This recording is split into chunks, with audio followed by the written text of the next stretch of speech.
दिल्ली में जनता दल यूनाइटेड के राष्ट्रीय कार्यकारिणी की बैठक आज संपन्न हुई। जनता दल यूनाइटेड की यह कार्यकारिणी केंद्र में जनता दल यूनाइटेड के भागीदार बनने के बाद हो रही है, लिहाजा यहां जश्न और उत्सव सा माहौल था।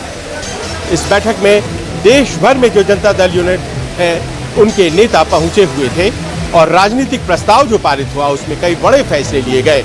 एक बड़ा फैसला ये कि पार्टी संगठन में एक नए पद का सृजन हुआ है और ये नया पद होगा कार्यकारी अध्यक्ष का, और जनता दल यूनाइटेड के पहले कार्यकारी अध्यक्ष संजय झा बनाए गए हैं। समाजवाद के पहरुआ के तौर पर नीतीश कुमार अपनी राजनीतिक यात्रा को आगे बढ़ाएंगे और वैचारिक पृष्ठभूमि पर पार्टी के सोच में परिवर्तन नहीं आएगा। कैमरामैन रफीक के साथ संजीव त्रिवेदी, न्यूज़ 24 दिल्ली।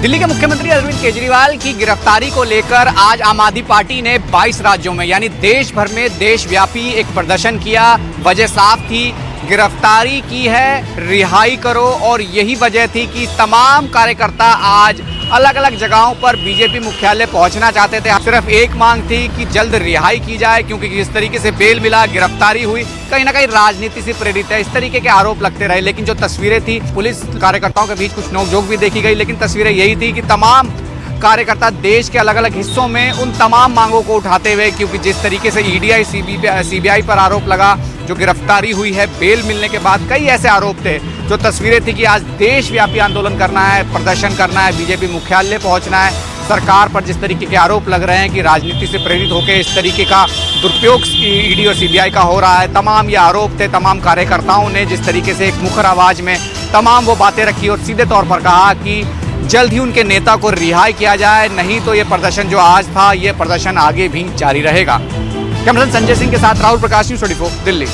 विधानसभा चुनाव से पहले महाराष्ट्र सरकार ने लोगों के लिए अपना पिटारा खोल दिया है। इस लोक लुभावन बजट में महाराष्ट्र सरकार ने सभी वर्गों को खुश करने की कोशिश की है, लेकिन सबसे ज्यादा चर्चा मध्य प्रदेश की तर्ज पर शुरू हुई लाडली बहन योजना को लेकर है। मध्य प्रदेश की तर्ज पर महाराष्ट्र सरकार लाडली बहन योजना शुरू कर रही है, जिसके तहत 21 साल से 60 साल की उम्र की महिलाओं को जो कि पात्र होंगी, उन्हें 1500 रुपए महीने दिए जाएंगे। इसके अलावा युवाओं को स्किल डेवलपमेंट के लिए 10,000 रुपए महीने का प्रावधान है। गरीबों को साल में 3 सिलेंडर मुफ्त दिया जाएगा। तो मुंबई, नई मुंबई और थाने के लोगों को राहत देने के लिए वैट में कटौती की गई है, जिससे पेट्रोल और डीजल थोड़ा सस्ता हो गया है। एनसीपी सुप्रीमो शरद पवार ने कहा है कि सरकार के पास 70 पैसे हैं और खर्च 1 रुपए हैं, ऐसे में ये घोषणाएं कैसे पूरी होंगी। कैमरामैन संजय के साथ इंद्रजीत सिंह, न्यूज़ 24 मुंबई। महाराष्ट्र में विधानसभा चुनाव को लेकर बीजेपी की हलचल तेज हो चुकी है। बीजेपी ने मुंबई में कोर कमेटी के बैठक का आयोजन किया। इस बैठक में केंद्रीय मंत्री भूपेंद्र यादव, अश्विनी वैष्णव के साथ साथ राज्य बीजेपी के तमाम बड़े नेता शामिल हुए। इस बैठक का मूल मुद्दा आगामी विधानसभा चुनाव रहा। लोकसभा चुनाव में महाराष्ट्र में बीजेपी का काफी खराब प्रदर्शन रहा, जिसके चलते बीजेपी में काफी असमंजस की स्थिति है। इस कड़ी में इस बैठक में चुनाव रणनीति को लेकर चर्चा हुई, साथ विधान परिषद के चुनाव की तैयारी का भी जायजा लिया गया। विधानसभा में महाराष्ट्र में कुल 288 सीटें हैं। कितनी सीटों पर बीजेपी को चुनाव लड़ना चाहिए, सहयोगियों को कितनी सीटें देनी चाहिए, अजित पवार के साथ रहने से पार्टी को कितना फायदा कितना नुकसान, हर संभावित मुद्दों पर इस बैठक में चर्चा की गई। इसके बाद 14 जुलाई को पुणे में बीजेपी का बड़ा सम्मेलन का आयोजन किया जाना है। इसमें केंद्रीय गृह मंत्री अमित शाह को भी आमंत्रण भेजा जाएगा। इस सम्मेलन के लिए बीजेपी ने करीब 4500 पद अधिकारियों को निमंत्रण भेजा है। कैमरा पर्सन संजय यादव के साथ Ankush Jaiswal, news 24 Mumbai. Team India और साउथ अफ्रीका के बीच T20 वर्ल्ड कप में आज बारबाडोस के केंसिंगटन ओवल स्टेडियम में फाइनल मुकाबला खेला जाएगा। भारत और साउथ अफ्रीका दोनों ही टीमें T20 वर्ल्ड कप में अब तक अजय रही हैं। जहां पर टीम इंडिया ने अब तक वर्ल्ड कप में 7 मुकाबले जीते हैं, वहीं साउथ अफ्रीका ने लगातार 8 मुकाबले जीतकर फाइनल में अपनी जगह बनाई है। वैसे तो भारतीय समय अनुसार ये मैच रात 8 बजे शुरू होना है, लेकिन आपको बता दें कि मैच पर बारिश का भी साया है। वैसे आईसीसी ने इस मैच के लिए एक रिजर्व डे भी रखा है। T20 वर्ल्ड कप में टीम इंडिया के लिए तीसरा मौका है जब वो फाइनल में पहुंची है। हालांकि भारत ने 2007 में T20 वर्ल्ड कप का खिताब जीता था। वहीं अगर साउथ अफ्रीका की बात की जाए तो क्रिकेट की भाषा में चोकर्स के नाम से मशहूर साउथ अफ्रीका पहली बार T20 वर्ल्ड कप का फाइनल खेलेगी। साउथ अफ्रीका की कमान एडन मार्क्रम के हाथ में है, वहीं टीम इंडिया की कमान रोहित शर्मा संभाल रहे हैं। आपको बता दें कि रोहित शर्मा की कप्तानी में टीम इंडिया पिछले 9 महीने में ये तीसरा आईसीसी इवेंट का फाइनल खेलेगी। आंकड़ों की अगर बात करें तो भारत और साउथ अफ्रीका के बीच T20 इंटरनेशनल इतिहास में कुल 6 मुकाबले खेले गए हैं, जिनमें से 4 मुकाबलों में टीम इंडिया ने जीत दर्ज की है, जबकि 2 मैच साउथ अफ्रीका ने जीते हैं। रोहित शर्मा के भी T20 करियर का ये आखिरी मैच हो सकता है, क्योंकि मुमकिन है कि रोहित शर्मा इसके बाद T20 क्रिकेट कभी भी टीम इंडिया के लिए खेलते हुए नजर नहीं आएंगे। मध्य प्रदेश में मोहन सरकार के मंत्री का एक बेतुका बयान आया है शराब को लेकर। मंत्री का नाम है नारायण सिंह कुशवाहा, जो सामाजिक न्याय मंत्री हैं। एक कार्यक्रम में भोपाल में पहुंचे थे, जो कि नशा मुक्ति का अभियान का कार्यक्रम था, लेकिन यहाँ पर उन्होंने महिलाओं को जो सलाह दी वो बड़ी ही बेतुकी रही। उन्होंने कहा कि शराब अगर पुरुषों की छुड़ाना है या पति की छुड़ाना है तो महिलाएं पति को बाहर शराब ना पीने दें, बल्कि उनसे कहें कि घर लाकर पिएं। इससे ही नशा मुक्ति आसानी से हो सकती है। इस सलाह या यूं कहे कि इस बेतुकी सलाह का असर ये हुआ है कि यहाँ पर विवाद छिड़ गया। कांग्रेस ने इस पर आपत्ति जताई। कांग्रेस का कहना है, मध्य प्रदेश के कांग्रेस के पीसी जो चीफ है अध्यक्ष जीतू पटवारी, उनका कहना है कि ये पूरा कैबिनेट का बयान है, सरकार का बयान है, क्योंकि ये नशा मुक्ति की बात करते हैं, लेकिन नशायुक्त सरकार मध्य प्रदेश को बनाना चाहती है। कैमरा पर्सन कमलेश व्यास के साथ विपिन श्रीवास्तव, न्यूज़ 24 भोपाल।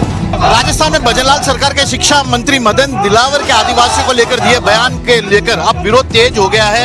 ये लोग अपने डीएनए सैंपल के जांच मदन दिलावर को देने उनके सरकारी बंगले की तरफ आगे बढ़ रहे हैं। दरअसल मदन दिलावर ने एक बयान दिया था कि आदिवासी हिंदू हैं, यदि कोई आदिवासी इसे मानने को तैयार नहीं होता है तो उसके डीएनए सैंपल की जांच कर ली जाए। ऐसे में भारतीय आदिवासी पार्टी के सांसद राजकुमार रोत और कांग्रेस के जो विधायक हैं वे रामकेश मीणा उन अपने समर्थकों के साथ मदन दिलावर के घर की तरफ आगे बढ़ रहे हैं। हालांकि पुलिस ने इन्हें आगे बढ़ने की इजाजत नहीं दी है और यहाँ के बाद पुलिस ने इन्हें रोक लिया है। आगे बढ़ने की बिल्कुल इजाजत नहीं दी जा रही है। फिलहाल तो आदिवासियों का मुद्दा मदन दिलावर के लिए राजस्थान में सबसे बड़ा परेशानी का सबब बना हुआ है, क्योंकि समूचा आदिवासी उनके इस बयान को लेकर खासा नाराज है। कैमरामैन विक्रम सिंह भाटी के साथ श्रीवत्सन, जयपुर, न्यूज़ 24।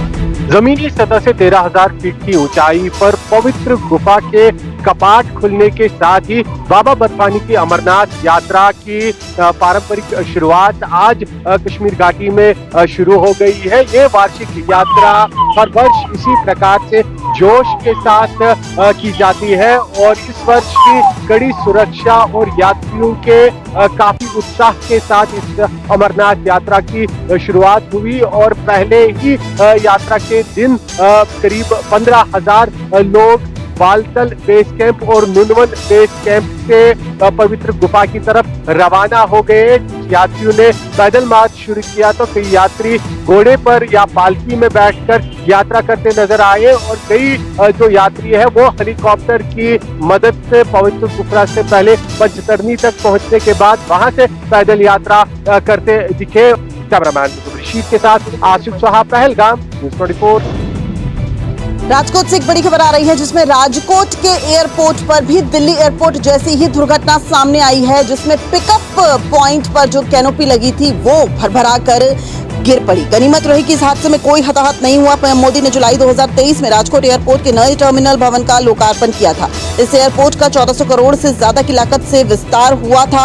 राजकोट अंतर्राष्ट्रीय एयरपोर्ट पर शनिवार को एक बड़ा हादसा टल गया। यहाँ भी दिल्ली एयरपोर्ट के टर्मिनल 1 जैसी दुर्घटना होते होते बच गई।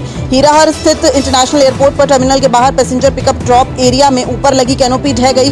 गनीमत रही कि इस हादसे में कोई हताहत नहीं हुआ है, लेकिन एक बार फिर से सवाल खड़े हो रहे हैं कि ये किस तरीके के एयरपोर्ट का निर्माण किया जा रहा है। विकास के नाम पर ये कैसा निर्माण किया जा रहा है, जिसमें कुछ ही महीनों बाद इस तरीके से जो छत है वो गिर रही है और लोग हताहत भी हो रहे हैं। कैमरामैन नितिन के साथ दिव्या अग्रवाल, दिल्ली, न्यूज़ 24। लद्दाख से एक बड़ी खबर सामने आ रही है, जहां 5 सैनिकों के शहीद होने की खबर सामने आई है। सेना सूत्रों से मिली जानकारी के मुताबिक लद्दाख के दौलत बेग ओल्डी इलाके में दुखद हादसा हुआ है। रक्षा मंत्रालय ने बताया है देर रात करीब 3 बजे यहाँ टैंक अभ्यास के दौरान नदी पार करते समय अचानक से नदी का जलस्तर बढ़ गया, जिसमें सेना के जवान फंस गए। इस हादसे में सेना के 5 जवान शहीद हो गए हैं और एक जवान को बचाने में सफलता भी मिली है। दरअसल रात में दौलत बेग ओल्डी बेग में टैंक अभ्यास चल रहा था और सेना के कई टैंक यहाँ मौजूद थे।